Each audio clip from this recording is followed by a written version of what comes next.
Let's see about the liver diseases which are related to pregnancy. So there are some diseases which are induced by pregnancy but they get resolved after delivery.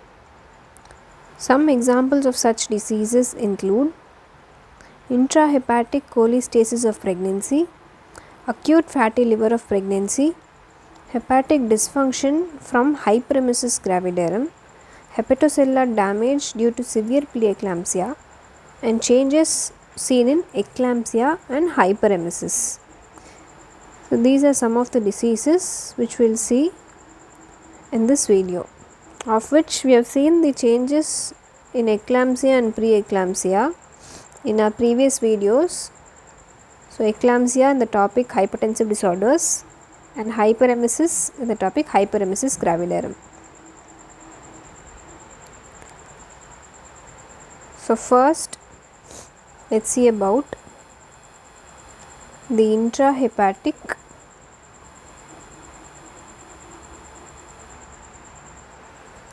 So as the name suggests, intrahepatic is within the liver.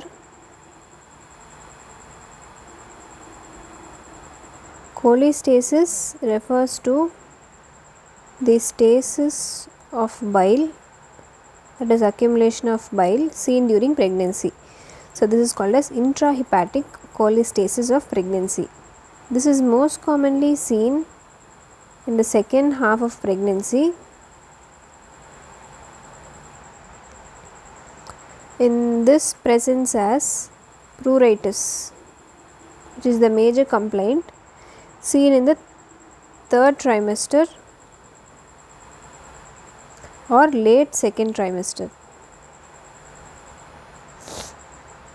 Also there will be absence of skin rash.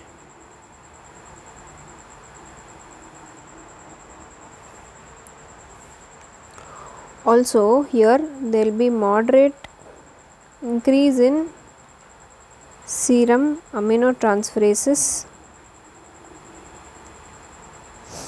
enzyme levels and serum bile acid levels,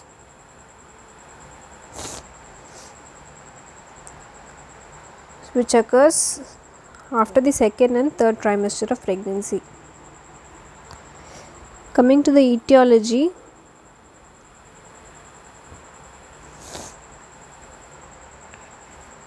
the exact cause is not known, but the probable causes include genetic susceptibility,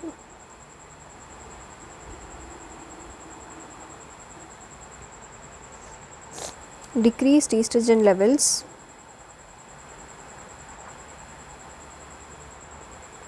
and increased progesterone.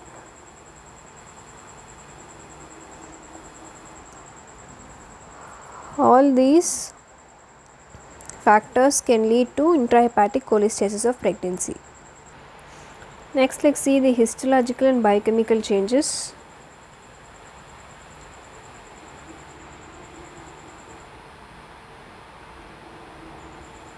Seen in intrahepatic cholestasis of pregnancy. So the changes is, as the name suggests, there will be intrahepatic stasis of bile, that is cholestasis. Also there will be centrilobular bile staining because of the stasis.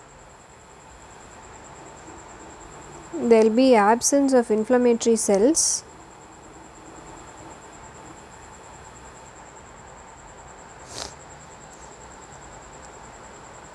And so here, as we have seen already, there will be increased bile acid levels, which can range from 10 to 100 fold increase.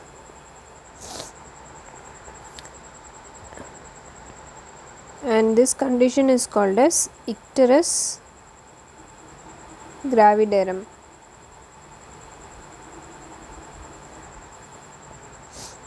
This can also occur with the use of OCPs, that is oral contraceptive pills, or when there is a positive family history. In many cases, it is found to be associated with twin pregnancy and hepatitis C infection.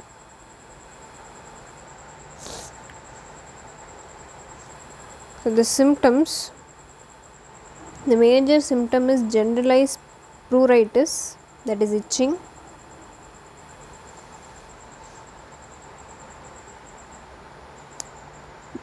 But there are no skin changes except for the excoriation marks seen because of itching. And the signs on examination, there can be mild icterus, yellowish discoloration of the sclera and the skin. Coming to the lab findings, there will be increased bilirubin levels, elevated serum alkaline phosphatase,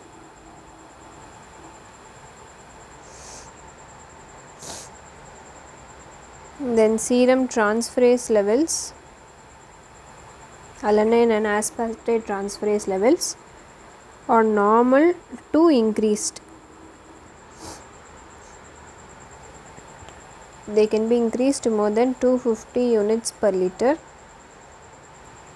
and increased serum bile acid is the most sensitive marker for intrahepatic cholestasis of pregnancy. So increase in serum bile acid levels is the most sensitive marker.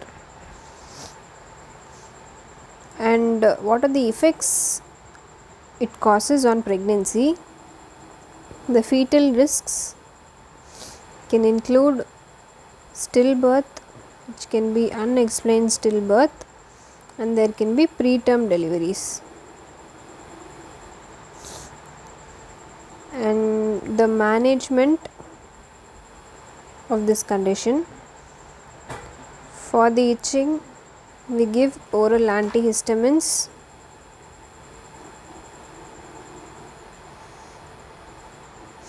cholestyramine. This also helps in controlling the pruritus, that is the itching. But the most beneficial drug would be ursodeoxycholic acid, which is written as UDCA, given at a dose of 8 to 10 milligram per kg per day. This is the most effective treatment. Also, we should give vitamin K 10 mg per day from 36 weeks. This is because vitamin K deficiency can be present because of malabsorption. All these are general management. Now coming to the obstetric management,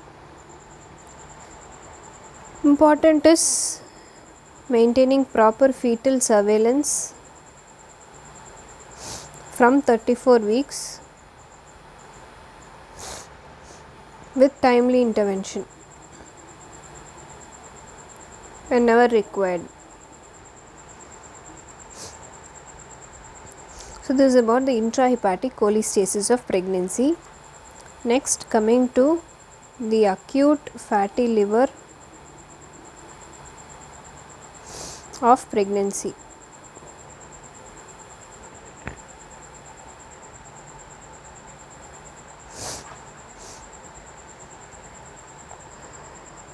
So as the name suggests, there will be fatty liver which is acute in onset in pregnancy, and this can be due to inherited mitochondrial abnormalities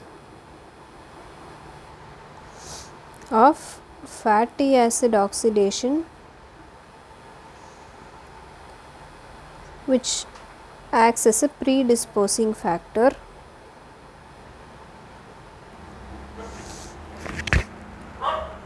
for developing acute fatty liver of pregnancy. and this condition manifests in third trimester late in pregnancy, and this is more common in para, that is in first pregnancy, twin pregnancy, and pregnancy with male fetus.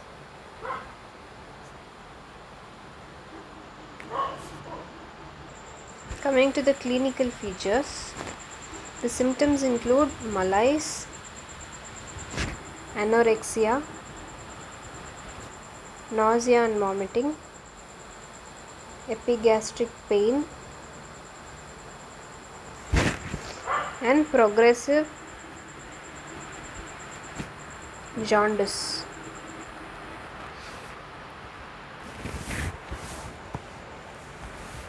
Also, there can be coagulation failure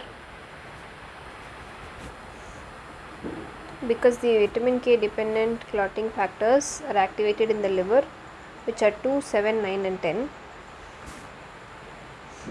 And also there can be hepatic encephalopathy,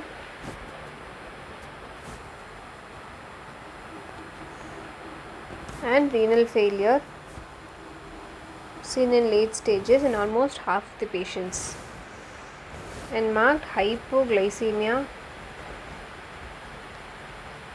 is also very common, and the treatment for this is supportive treatment and prompt delivery.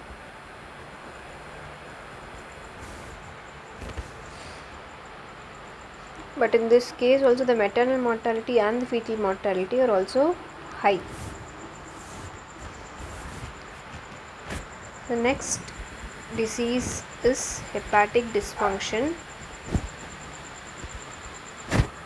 in hyperemesis gravidarum.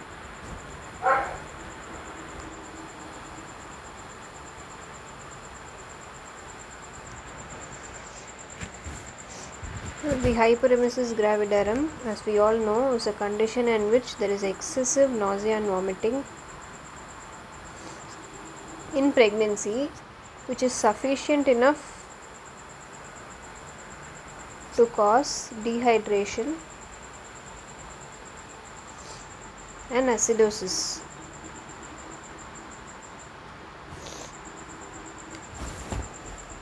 So this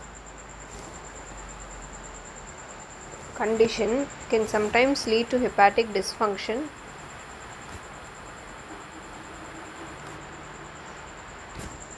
which can result from vomiting, sometimes can lead to hospitalization if it is severe enough. So there can be mild increase in bilirubin levels, that is mild hyperbilirubinemia, and the serum transaminase levels are elevated, which are rarely exceeding more than 200 units per liter. This is hepatic dysfunction hyperemesis gravidarum. Next, coming to the hepatic involvement.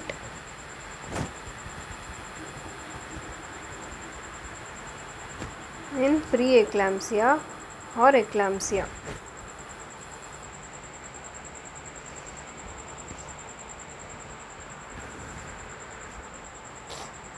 The preeclampsia and eclampsia is covered in great detail in our previous videos. Please check out those videos. So, the hepatic involvement in case of preeclampsia and eclampsia is seen in about 20% of the women in severe cases, and here there is periportal hemorrhage, fibrin deposition, and hepatocyte disruption along with necrosis. So this is the pathological lesion seen in hepatic involvement in case of preeclampsia or eclampsia.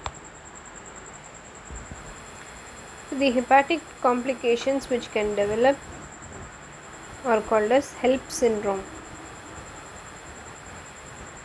in which H stands for hemolysis, EL stands for elevated liver enzymes, and LP for low platelet levels.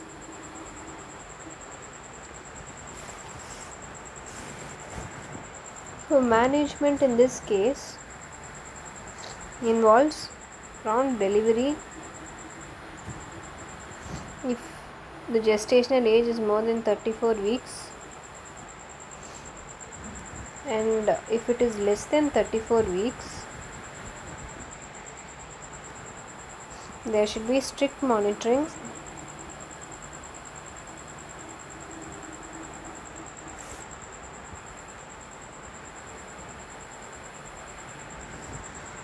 And as far as possible, we should prevent the maternal and the fetal complications.